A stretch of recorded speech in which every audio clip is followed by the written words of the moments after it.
C'est une succession qui s'annonce particulièrement difficile. Le décès d'Étienne Tshisekedi est survenu à un moment crucial pour l'avenir de la RDC. Suite à l'accord de cogestion du pays signé le 31 décembre 2016, Étienne Tshisekedi dirigeait la coalition de l'opposition baptisée le Rassemblement. Sous l'égide de l'Église catholique, un accord avait été trouvé pour gérer la transition jusqu'aux élections prévues en décembre 2017. Accord qui prévoyait le partage des postes dans un futur gouvernement d'union nationale. En plus de mettre à mal l'unité de son parti, l'UDPS, le décès de l'opposant historique remet aussi en question l'avenir politique du pays. Les hommes politiques de ces pays devraient faire un effort pour dépasser un niveau.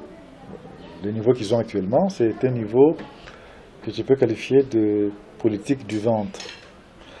Quand ils vont négocier, quand ils veulent faire partie d'un gouvernement, ce n'est pas pour l'intérêt du pays d'abord, c'est pour leurs propres intérêts. Qu'ils soient ministres, qu'ils puissent amasser une petite fortune.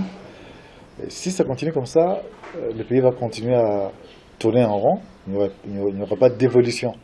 La mort du vieux, comme ses partisans le nommaient, ouvre la voie à une bataille pour le titre convoité de chef de l'opposition.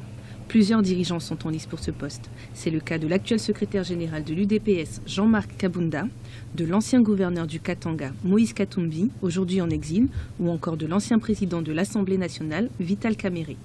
Bien qu'il n'ait jamais été adoubé publiquement par son père, Félix Tshisekedi, qui était déjà pressenti pour le poste de Premier ministre dans le futur gouvernement, pourrait être son successeur. Qui va le remplacer? Parce que tous ceux que nous sommes en train de voir, ce sont les traîtres.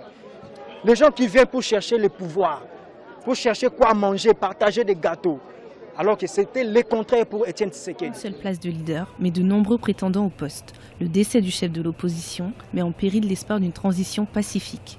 La famille du défunt et son parti, l'UDPS, conditionnent le rapatriement du corps à la mise en place du gouvernement d'union nationale. Alors que les accords semblaient déjà bien fragiles, la situation actuelle repousse une fois de plus l'échéance d'une élection en 2017. Elle donne surtout un temps de répit au président Kabila.